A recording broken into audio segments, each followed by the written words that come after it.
Whenever somebody wrongs me, something worse happens to them.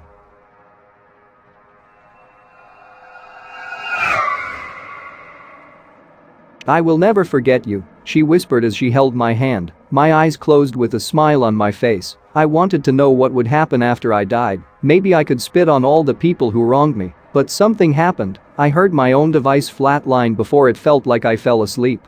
It first began in the 4th grade, when my bully told me my misplaced and missing teeth looked ugly and gross with other offensive remarks. I remember crying that night, except the next day. When he came into school, he tripped on the curb, hitting his mouth. He had 3 missing teeth and many of them were misplaced or bent, making him a laughingstock for a couple of years. While I didn't know I was the cause for this, I felt bad for him. He always bullied me and many other, but he was ridiculed and made fun of for the rest of the year by the kids he bullied until he moved away, likely because of the bullying. My dad was a very kind man, and my mom was the opposite. My mom would yell, cry and say things to try to make him hit her even a bit. He never did hit her or yell back. After she realized he wasn't going to hit her or even yell and scream, she began to say she would tell the police he hurt her, which scared my dad straight. My dad was a big, buff man who stood at 6'3", but he was a gentle giant, and my mom was a very short, small lady. One night my eye yet again was stuck in my room as I heard my parents, or more specifically my mom, yelling as my dad tried to calm her down. She was saying would leave him and take me with her. She yelled, "Are you gonna fight me?" That's when for the first time my strong father broke down as I heard him sob. Even if I was only 11, I knew I needed to intervene on behalf of my dad. I walked out of my room and marched over as my mom stood over my dad. He kneeled on the floor, not saying anything but only crying. Most people I know fear their parents, or at least when they are mad, or at least according to my friends.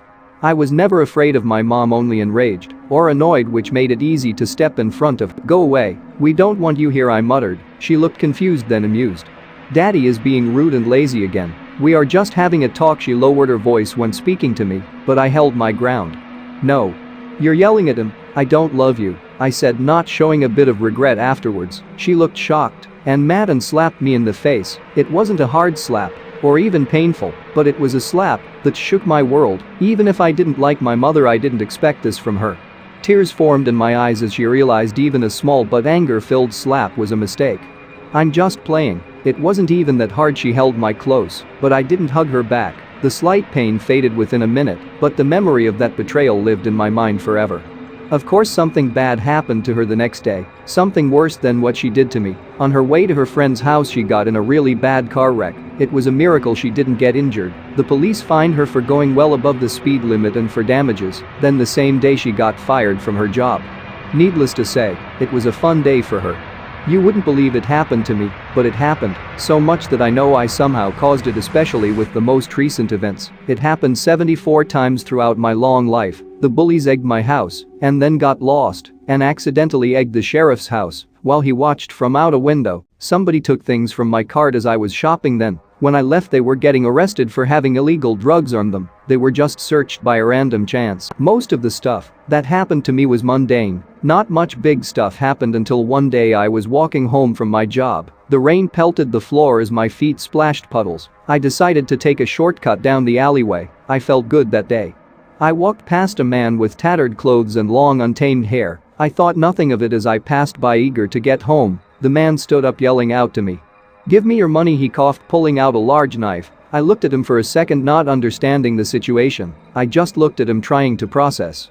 "He'll just take it." Then he bolted at me, taking a swing at me. I blocked it with my forearm, but the pain was immense. Even if I didn't quite understand what happened, I knew I needed to run, so I did. I bolted as fast as I could as the man followed close behind me. Blood dripped from my arm as I heard the sound of grunting and then somebody falling down. I looked behind me, only to see the man collapsed. He had a heart attack. It may have been stupid, but I took his knife and ran without telling anyone, throwing the knife away somewhere discreet.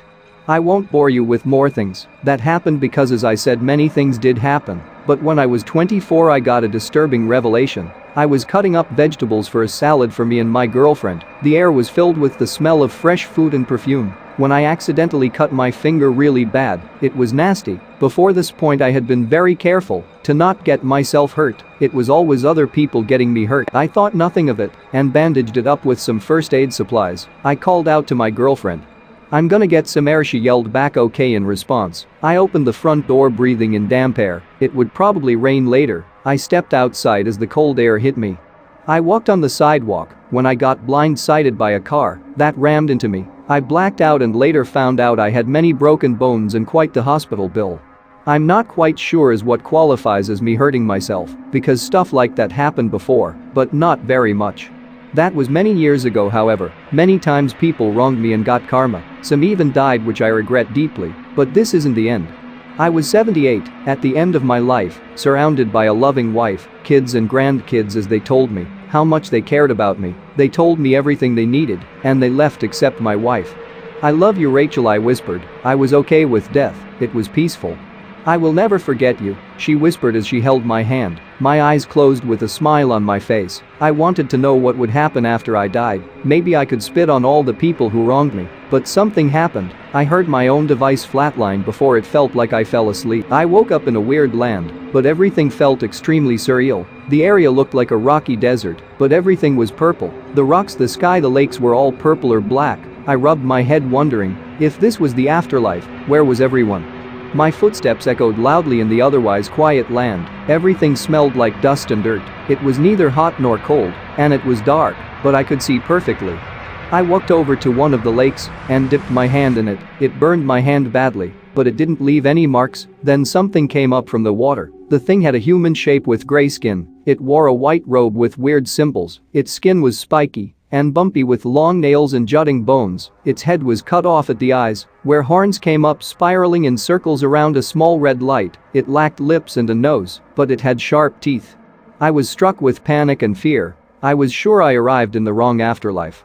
I stammered. "There is no reason to be afraid." The thing floated towards me, rubbing its long claws across my face, leaving large painful cuts. "I am the reason you are special. You should be kind to me." Its voice was low and like a choir of powerful people. "Why you did tea." That the sides of my face bled from where the thing cut me as it rubbed its nails across my arms. I tried pulling away, but the thing grabbed me. "I am the reason you will continue to live. You are very lucky I took pity on you. Of all people, I don't want to live. I lived a long enough life," the thing scoffed. "You don't have a choice. You won't die." The red orb on its head began to glow brighter as I begged. "I don't want to live. Don't do this, please." As soon as I arrived, I woke up in the hospital bed with deep scars on my arms and face. The doctors were amazed at the fact I was still alive, and they let me go home with my wife. Thing continued to happen as I got older and older. I watched my wife pass away, then my kids, my grandkids and their kids. Even I died many more times. Each time I woke up in the place and begged the thing to not send me back. Now I'm around 305, and no one knows I'm that old. I withdrew from social activities to stop suspicions. My great-great-great-grandkids think I died a long time ago, when in reality their kids are far closer to death than I will ever be. Death is all I want. I want to see my wife and kids. I want to see my dad and my friends. I've tried getting others to kill me, but they die before they can. If I cause my death, or if it's by natural causes, I come back. I just want death.